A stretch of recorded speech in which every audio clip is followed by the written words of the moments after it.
Kuidas tundub, kui 50-ndatel ehitatud kahekordsest eramust saab renoveerimisprojekti käigus välisseinu puutumata 4-kordne? Kuidas vanasse majja saadid täiesti tänapäevased tehnilised funktsioonid, nagu töötasapinna-sisene nähtamatu õhupuhastaja köögis, uuendatud elektriprojekt?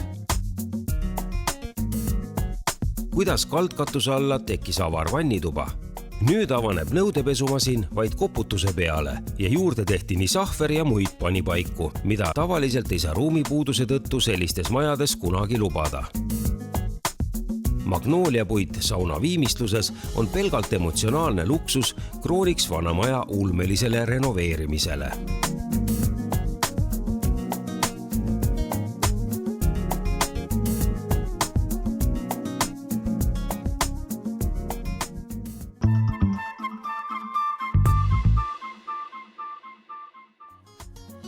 Siin on tegemist vana 50-ndatel ehitatud majaga, mis on ilmselt läbi teinud väga palju muutumisi mingi aja jooksul. Ja selles mõttes oli see olukord juba mõnes mõttes piiratud. Kui see maja osteti, oli see selles seisus, et pane parkett maha, värvi seinad ära, tule ela sees, elekter oli tehtud just kui. Aga siis, kui hakkasime asjaga tõsisemalt tegelema, selgus, et see protsess liigub kõigepealt tagurpidi, ehk siis see kvaliteet oli väga nõrk, läbimõtlemata, ei olnud kasutatud professionaalsed projekteerijaid, oli tehtud oma tarkusega, nii et esimesed paar aastat see maja lihtsalt vähenes ja vähenes. Aga mis sai siis paremaks tehtud? See maja oli 2-kordne kõrge viiluga ja sellise 2-meetrise soklikorrusega eramu. Tänaseks on see praktiliselt 4-kordne. Lisaks esimesele, teisele korrusele sai süvendatud 0-korrust, nii et sai korraliku täiskõrgusega, korralikult kasutatav soklikorrus. Ja kuna selle majal on väga-väga kõrge viil, siis sai sinna ehitatud üks lisakorrus, mis kokkuvõttes lisab sellele majale tohutult palju funktsionaalsust. Selle maja puhul meenub mulle kõige esimesena trepi teema. Et maja oli valmis, trepiauk oli olemas ja siis selgus, et sinna ei ole võimalik normaalset treppi ikkagi ära mahutada. Nii et see on jälle üks ohukoht, mida võiks teada, mida peab alati kontrollima ja selle pere inimesed on pikad inimesed ja see kõik ehmatas ikka väga ära. Nii et siin pidi lausa lõikama vahelagedesse trepiauke suuremaks, pidi lõhkuma seinu sirgemaks ja kõvasti nuputama, et saaks ja korraliku trepi ära mahutada. Ja muidugi tohutult peab kiitma Avila puitu, kes suutis teha siia sellise päris õige eheda täispuidust treppi tisteri käsipuuga ja mis on tugev ja ei nagise. Et see on tõsine teema. Sest trepist käiakse iga päev, eriti kui on tegemist nii mitme korrusega, et sellele peab tähelepanu pöörama.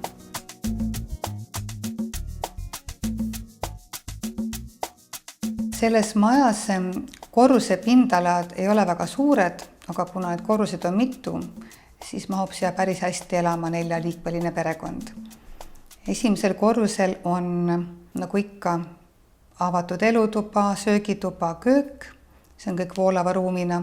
Lisaks on kabinet, väike garderoobi osa ja tualettruum. Teisel korrusel on 3 magamistuba ja vannituba. Ja lisaks tekkinud 3. korrusel on siis selline kas siis spordi tegemise ruum või lihtsalt ajaveetmise ruum või siis ateljee pluss külalise tuba. Soklikorrus annab sellele majale tohutult palju funktsionaalsust juurde, sest seal on need vajalikud abiruumid, tehniline ruum, koduhoid, perenaiste unistus sahver, väike tualettruum, hooajariiete garderoob ja siis saunakompleks, eesruum, duširuum ja siis leiliruumile lisaks ka aurusaun.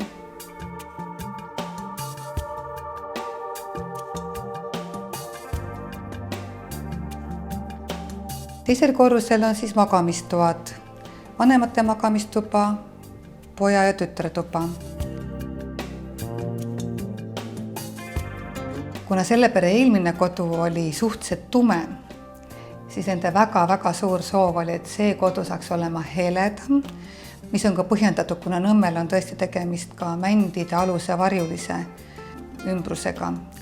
Et siis kogu aeg oli see märksõna lisaks, et see peab olema kõik hele, hele, hele. Ja ruumid ei ole ka väga suured. Ja põranda mõttes tundus mulle väga loogiline Nõmme maja ja mitte kaasaegne, et siin peaks olema selline täispuit põrand. Alguses oli veidi uus mõte nende jaoks, et see võiks olla kalasaba parkett. Ja mis kõige naljakam, et see oli laste jaoks eriti raskesti vastuvõetav, kuna nende koolis on kalasaba parkett. Aga me leidsime siis lahenduseks sellise suurema lipiga kalasaba parketi, millega siis ka lapsed nõus olid. Ja see on nüüd täismasstamm, ehk siis eriti kvaliteetne, kauakestev ja vähe mängiv. Köögi puhul oli kõige olulisem soov, et need materjalid peaksid ikkagi vastu ja ei näitaks määrdumist iga hetk välja. Et puhtalt väga praktiline lähtekoht ja mina olen ise ka väga seda meelt, et see on köögi puhul kõige tähtsam. Ja jõudsime väga vastupidava materjalini, mis on keraamika, mis on suhteliselt uus materjal köögis, köögiuste mõttes. Ja tõesti täna perenaine ütleb, et ta on kõige rohkem rahul just selle köögimaterjaliga, mis on maaliline, kivisarnane, ei näita välja määrdumist ja samas selline mahe- ja loodussõbralik. Ja siin köögis ei ole liiga palju ruumi, et see on ainult 2 fronti, üks on seina ääres, üks on siis saarena ja kogu see ruum on suhteliselt väike. Ja teine nüanss, mis tuleb meelde, on see, et perenaine ütles, et temal asjad kukuvad. Ehk siis siia kööki ei saa teha kivist põrandat. Ja see on tõesti üks moment, mida ma alati inimestele räägin, et kui nad valikuid teevad, et kui on kivipõrand, on see väga praktiline, aga mis maha kukub, see katki läheb. Ja siis me teadsime, et me ei taha käepidemetega kööki. Ehk siis siin väikses ruumis kipub käepide mõnikord haiget tegema või lihtsalt ette jääma. Ehk siis me teadsime, et me tahame profiiliga köögiuksi. Ja see tähendas, et see köögimaterjal peab olema nii vastupidav, et käed saavad seda kapiukse serva katsuda. Köök on tellitud Rits-köökidest ja tootjaks on Saksa kvaliteettootja Alno. Sel hetkel, kui me kööki tellisime, oli keraamiline uks üsnagi uus materjal ja ta ei ole ka väga odav materjal, aga selle põhjendab ära väga pikk vastupidavusaeg.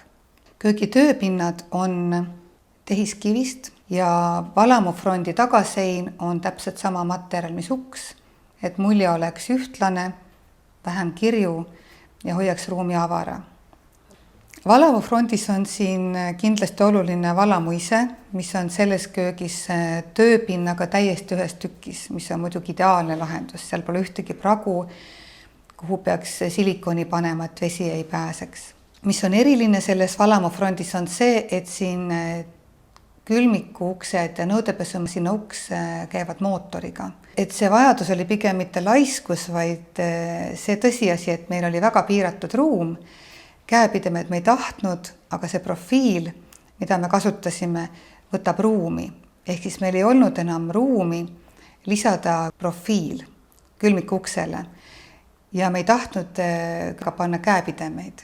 Ehk siis järgmine lahendus oli mootor. Nii et puudutades seda ust, läheb see uks ise lahti ja mis on eriti tore, ta läheb ise ka kinni. Ja nõudepesumasinale sai siis selline lahendus, et see avaneb lausa koputamisele. Mis on väga viisakas.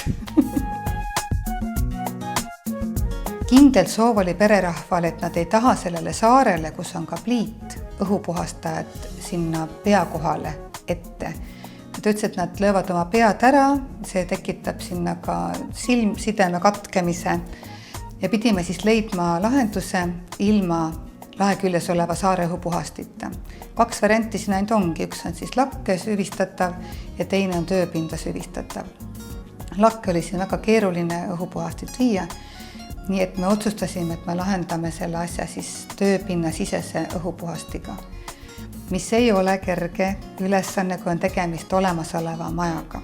Mida peab teadma, et kui see kõik tundub väljast olematu ja väike, siis tegelikult see õhupuhasti, mis on tööpinna sees, ei tähenda, et ta ise väike. Sinna kuulub juurde korralik mootor, torud peavad kuhugi minema, see õhk peab kuhugi välja jõudma. Ehk siis kui uues majas seda planeerida, siis selleks peab juba arvestama, et mingid kapimahud. Aga siin oli need kapimahtu nii vähe, et meil õnneks oli võimalus torud viia 0 korruse lae alt tehnilisse ruumi.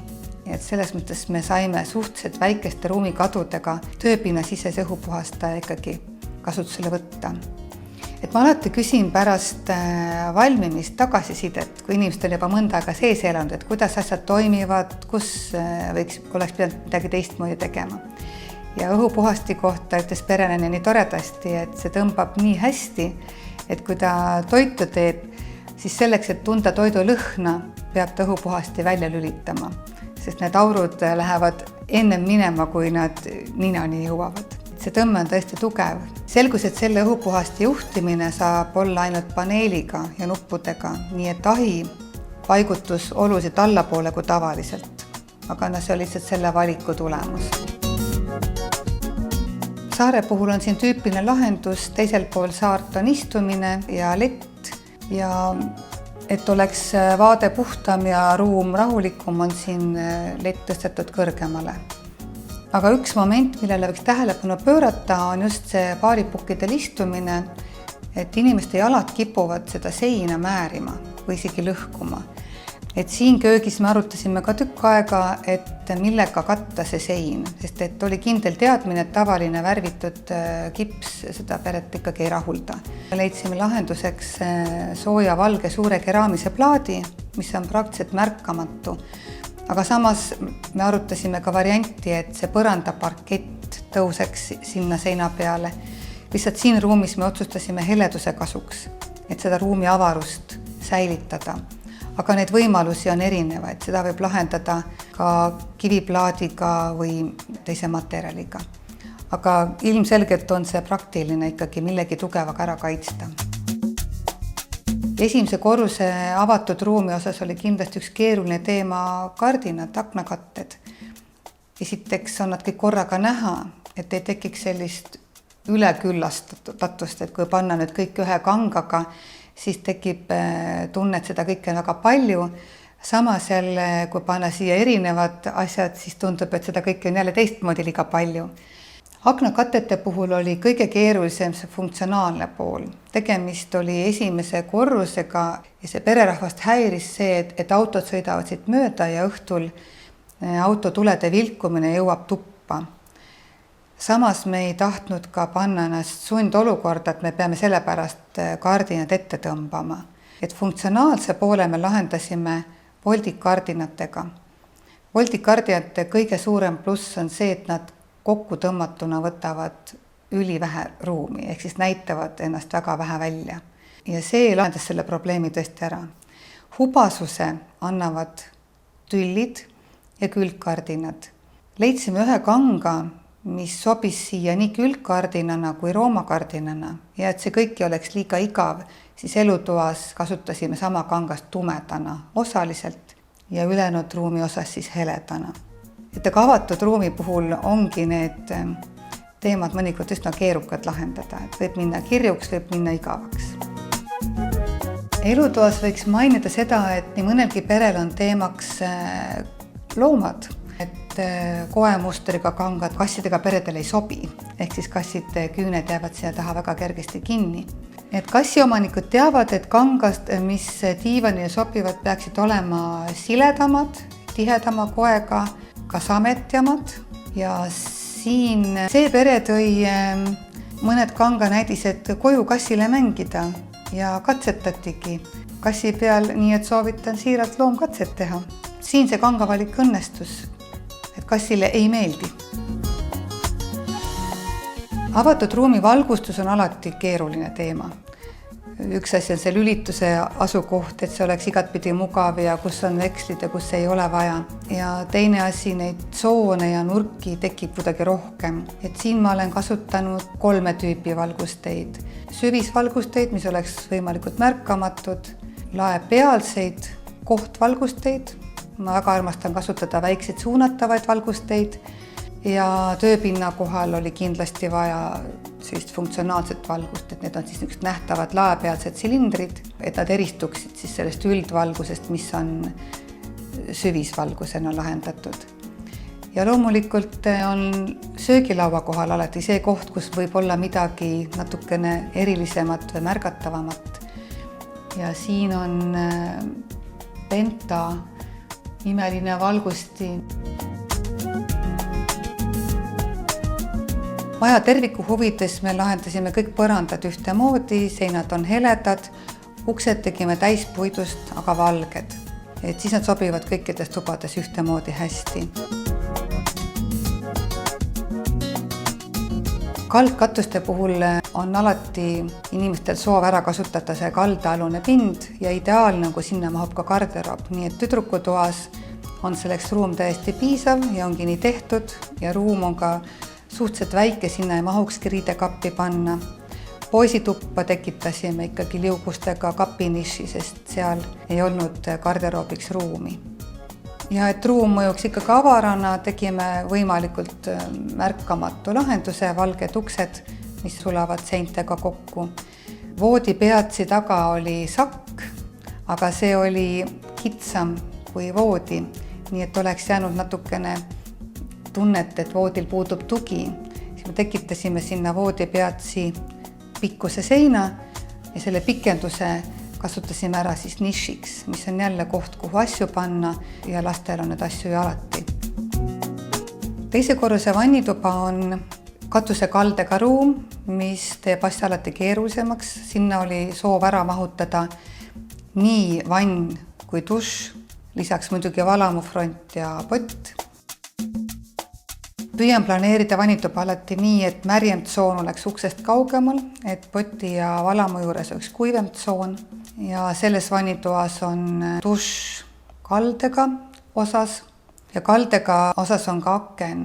See kõik on plaaditud, et ruum oleks kauakestvam.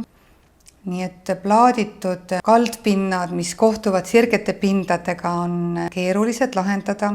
Plaatide vuugid ei jookse kokku ja tekitavad kummalisi kohtumisi.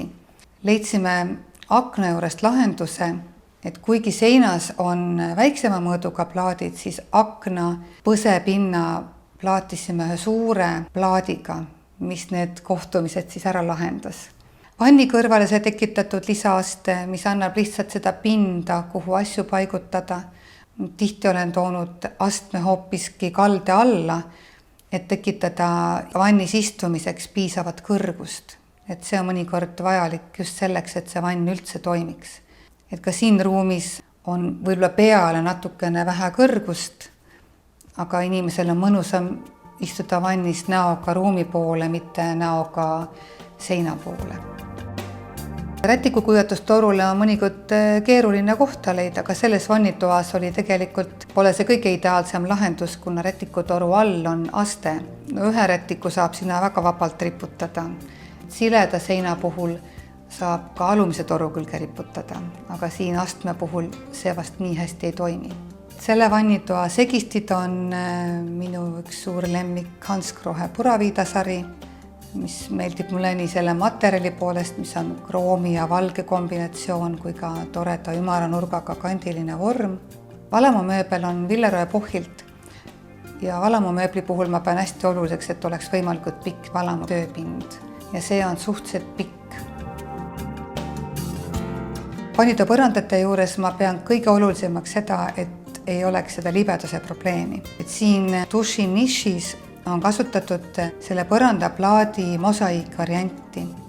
Mõnikord tuleb leida ka mõni teine plaat, et saavutada seda, et duši nišis ei oleks libe. Ja trapp, nagu tänapäeval väga levinud juba on siin seinaäärne.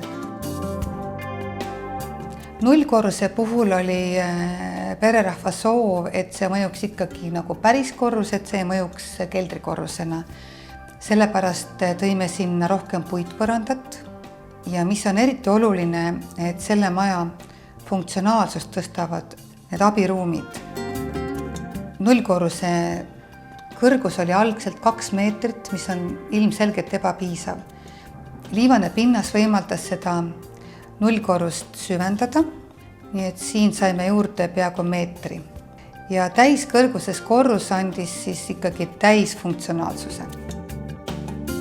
Sokli korrusele andis oma näo olemasolev paesein, mis on väga jõuline, aga mis mõjub ka väga kivisena. Ja minu suur soov oli seda kivisust kuidagi tasakaalustada. Ma pakkusin välja puiduimitatsiooni põranda, aga see pererahvale ikkagi ei meeldinud. Nad eelistasid ehedaid materjale. Ja kui siis otsustatud sai, et saunakompleksis tuleb ikkagi üleni kivine põrand, kivihall, siis ma olin väga murelik, et see kõik jääb nagu kivikoobas. Aga tasakaalu tõi hoopiski lahendus puiduse lae näol ja leidsime väga erilise puidu, magnoolia puidu, mida ma ise polnud ka varem kasutanud. Ja siis see puidune lagi tasakaalustas selle kivikoopa mulje. Ja sauna riietusruumis, sauna eesruumis tõime selle puiduse pinnaga seina. Just nimelt selleks, et seda soojust ruumi tagasi tuua. Magnoolia puit on siis nii laes kui seinas ja istumispingi tegime termopuidust, mis on sama materjal, mis on leiliruumis. Nii et leiliruumis on samamoodi nagu eesruumis on lagi ja sein on magnooliaga tehtud ja istumise osa ehk siis lava on abash, mis on termoabash. Abash on väga eriline puit, mis sobib just leiliruumi väga hästi. Ta on troopiline puit, mis talub hästi niiskust ja mis ei lähe nii kuumaks kui teised puiduliigid. See on tema eriline omadus, sellepärast ma olen väga paljudele soovitanud lavalaudadeks just abashi. Ja abash ise on väga hele puit, aga kuna magnoolia on tume, siis siia sobis väga hästi termoabash. Et üldmulje on täiesti üks. Saunaruumi oli keeruline mõelda, kuna see ruum oli väga piiratud. Nii et siia pidime ära pakkima nii väikse leiliruumi, aurusauna, duširuumi. See kõik on väga kompaktne. Ja uksed on kõik tehtud kirka klaasiga, et hoida ruumi avarust, aga samas see on ainuke materjal, mis kannatab seda tõelist märga. Ja muidugi peab jälgima, et leiliruumis oleks käepide puidust, duširuumis peaks olema vastupidi mitte puidust, ehk siis metallist või klaasist, nagu seal on aurusaunal. Ja materjali ühtsuse mõttes on dekoorkivi siis aurusaunas sama, mis duširuumis. Duširuumis on eriline võib vast see, et seal on kasutatud lisaks seinasisestele dušidele ka laeduši, sest et just leiliruumist tulles tahab inimene ennast uhada üle suure hulga veega. Aga siin inimesed tihti ei tea, et selline duš kasutab rohkem vett ja selle juures peaks jälgima, et ka torud võimaldaksid seda. Et lisaks sellele, et peab jälgima, et torude läbimõõt oleks suurem, tuleb jälgida ka seda, kas see veevarustus majas on piisav.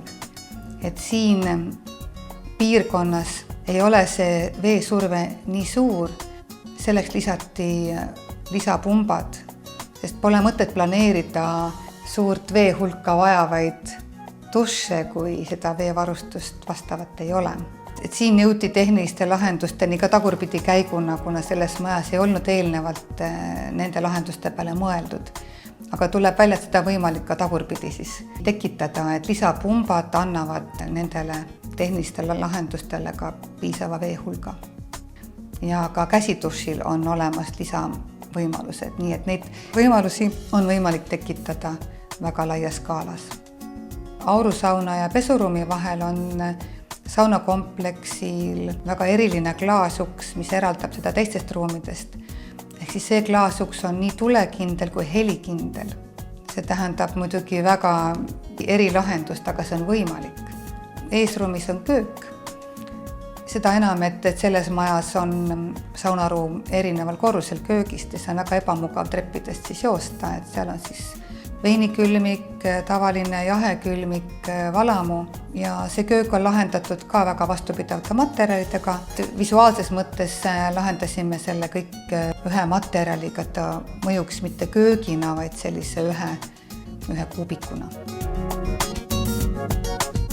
Selle eramu kujundamise protsess on minu jaoks kogemus, kuidas vanemasse majja paigutada tänapäevast elu nende tehniliste vajaduste ja nõudmistega, see on pigem keeruline, aga siiski võimalik. Selleks tuleb võtta rohkem aega, rohkem kannatust, ütleme ka tellija poolt, valmisolekut. Et see on küll võimalik, aga mitte lihtne.